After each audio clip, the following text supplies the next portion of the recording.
Hello friends, welcome to my channel. आज हम chapter 7 अभिप्रेरणा अधिगम्य भूमिका को लेकर उपस्थित हुए हैं। पहला प्रश्न है इसमें, प्रेरणा कार्य को आरंभ करने, जारी रखने और नियमित रखने की प्रक्रिया है। ये कहा है हमारा गुड ने। इसके लिए ये गुड के द्वारा कही गई बात है कि प्रेरणा जो है वो कार्य को आरंभ करने, जारी रखने और नियमित रखने की प्रक्रिया है। सेकंड क्वेश्चन है, निम्न के अभाव में प्रेरणा की प्रक्रिया जो है आरंभ नहीं हो सकती है। किस चीज़ के अभाव में? सबसे पहली आवश्यकता है प्रेरणा की आवश्यकता। सबसे प्रथम क्रिया है ये, जिसके अभाव में प्रेरणा की प्रक्रिया आरंभ नहीं हो सकती है। सेकंड क्वेश्चन, अगला क्वेश्चन है, छात्रों को प्रेरित करने की सही विधि कौन सी है?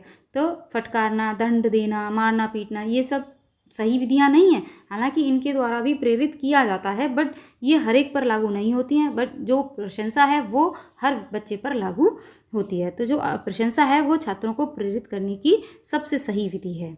अगला क्वेश्चन है, अभिप्रेरणा को व्यवहार को क्रियाशील, निर्देशित तथा बनाए रखने वाली आंतरिक प्रक्रिया के रूप में जाना जाता है या परिभाषित किया है। यह किसने परिभाषित किया है? तो ये किया है बेरन ने। अगला क्वेश्चन, अविपरीत व्यवहार की विशेषताओं को संकेत करने वाला विकल्प। अविपरीत व्यवहार की विशेषताओं को संकेत करने वाला विकल्प कौन सा है? तो इसमें जो विशेषताओं को संकेत कर रहा है वो एक तो है व्यवहार लक्ष्य निर्देशित होता है, और दूसरा है जो अभिप्रेरणा है वो अर्जित और जागृत होती है। तो इसके आधार पर हमारा जो विकल्प आया वो सा आया। अगला क्वेश्चन हमारा, अभिप्रेरणात्मक चक्र का चरणबद्ध क्रम क्या है?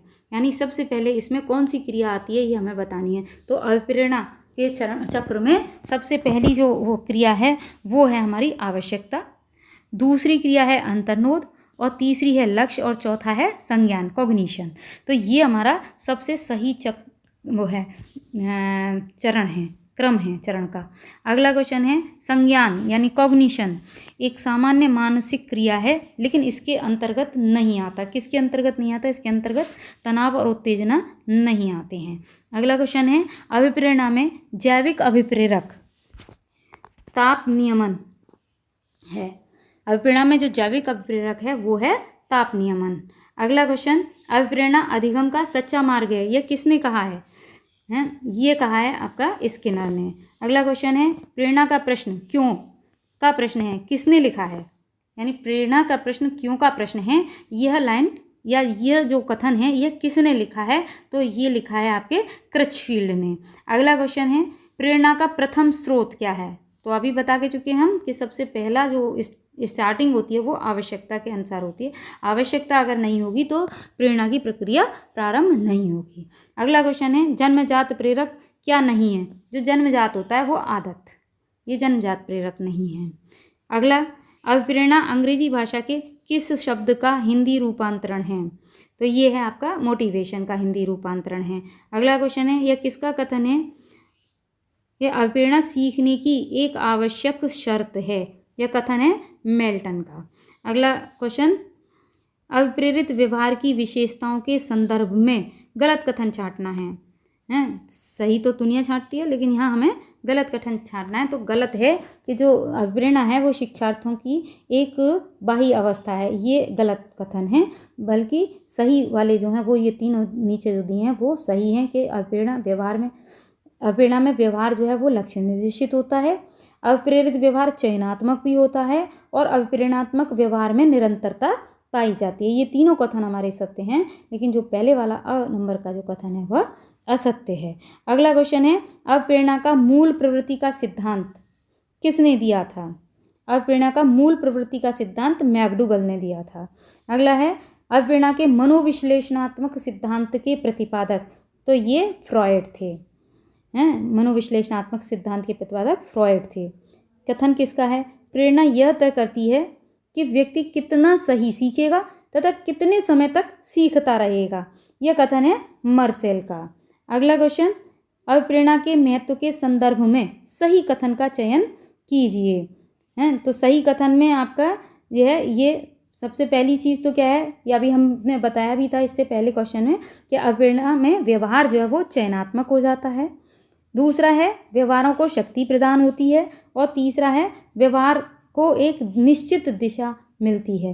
तो ये इसमें तीनों ही कथन सत्य हैं। तो ये उपर्युक्त सभी के आधार पर आएगा। अगला क्वेश्चन, मिलान कीजिए। तो मिलान कीजिए में जो आपका आएगा जैसे मूल प्रवृत्ति का सिद्धांत। तो अभी थोड़ी देर पहले ही हमने पढ़ा है कि मूल प्रवृत्ति का सिद्धांत किसने दिया है, मैकडूगल ने। तो इसके आगे स वाला जो है अंतर्नोद का सिद्धांत, अंतर्नोद का जो हमारा सिद्धांत दिया है वो दिया है हल ने।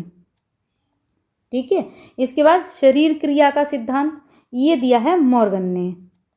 तीसरा मांग का सिद्धांत जो दिया है, मांग का दिया है मैस्लो ने।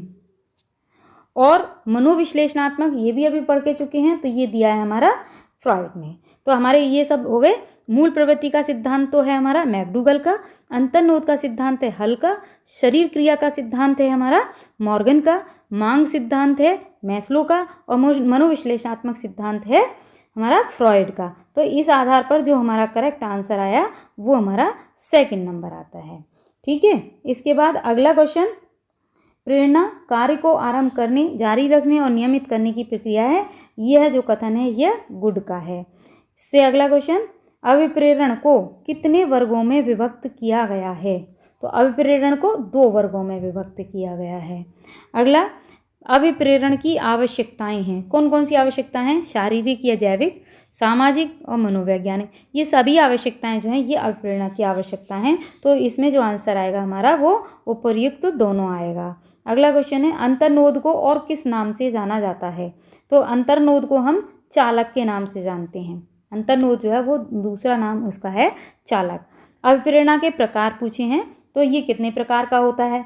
तो ये प्राकृतिक भी होता है, जो प्रकृति के द्वारा प्रेरित होता है बच्चा, तो प्राकृतिक हो गया, और अप्राकृतिक भी, यानी इसे अर्जित भी किया जाता है, और ये कुदरती भी होता है। तो इसमें जो आंसर आएगा वो उपर्युक्त दोनों का होगा। तो ये थे हमारे अभिप्रेरणा से संबंधित 25 क्वेश्चंस थे जिनका हमने क्लैरिफिकेशन किया है। यदि आपको वीडियो पसंद आई तो आप लाइक कीजिए, शेयर कीजिए और सब्सक्राइब कीजिए, और कमेंट बॉक्स में अवश्य लिख करके बताइए कि आपको कैसा लगा। धन्यवाद।